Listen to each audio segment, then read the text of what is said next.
conheci a Mariana na faculdade, a gente fez faculdade de desenho de moda juntas em São Paulo, na Faculdade Santa Marcelina.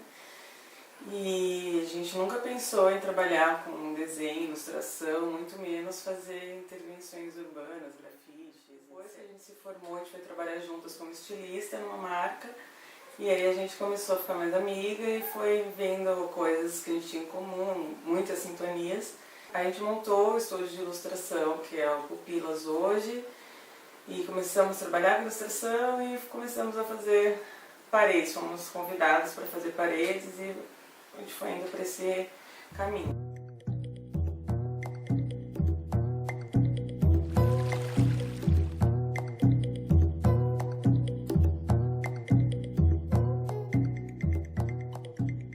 Bom, o Pupilas já passou por algumas temáticas e é muito interessante como isso se desenvolve dentro de um trabalho artístico. A gente, no começo, se inspirava muito nas pessoas em si, personagens reais ou fictícios. Bom, a gente começou a ser convidada a fazer paredes dentro das casas antes.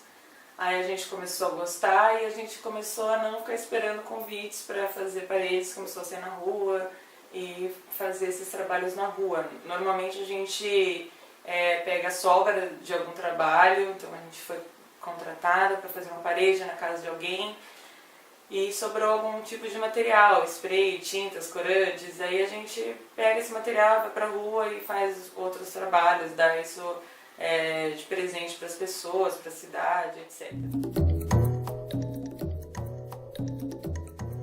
E aí, como eu tô morando em Curitiba e a Mari mora em São Paulo, a gente começou a espalhar os grafites por essas duas cidades, né?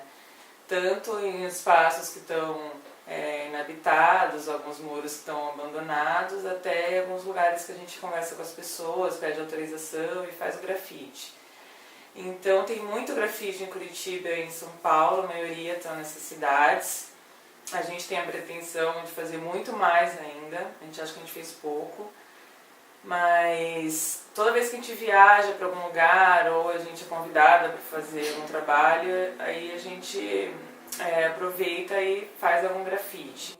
Aqui no Brasil, no Rio de Janeiro, em Vitória, Santo André, São Paulo, Curitiba.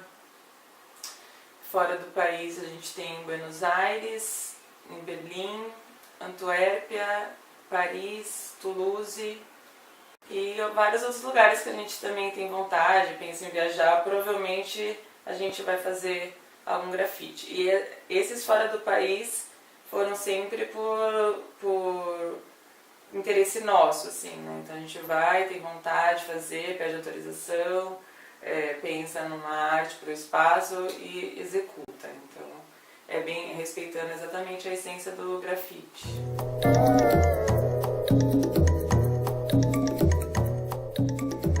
Técnica também do lambe-lambe, que a gente faz uns trabalhos no papel, então a gente já prepara uma parte desse trabalho no papel e leva isso com a gente na mala. Então toda vez que a gente vai viajar, que a gente vai para um lugar que a gente sabe que vai dar tempo de fazer isso, a gente já prepara esse material, coloca na mala e quando a gente chega nesses lugares a gente compra materiais de pintura, outras coisas que a gente não consegue transportar na viagem. Cola esse lambe-lambe, normalmente a gente coloca esses personagens femininos no lambe-lambe e faz outras interferências com pintura para complementar. Isso a gente faz muito para agilizar o processo, para facilitar, quando a gente não consegue fazer totalmente manual sem o lambe-lambe, né? Apesar do lambe-lambe ser um processo manual também, a gente não imprime no papel, a gente desenha no papel. Mas o lambe-lambe ele vai se desgastando com o tempo, esse papel, né, ele vai sofrendo interferências do tempo, então ele vai rasgando. O legal da pintura é que ela não, por mais que ela sofra essa ação do tempo, ela demora mais para desbotar, para descascar, etc. Então a gente prefere a pintura.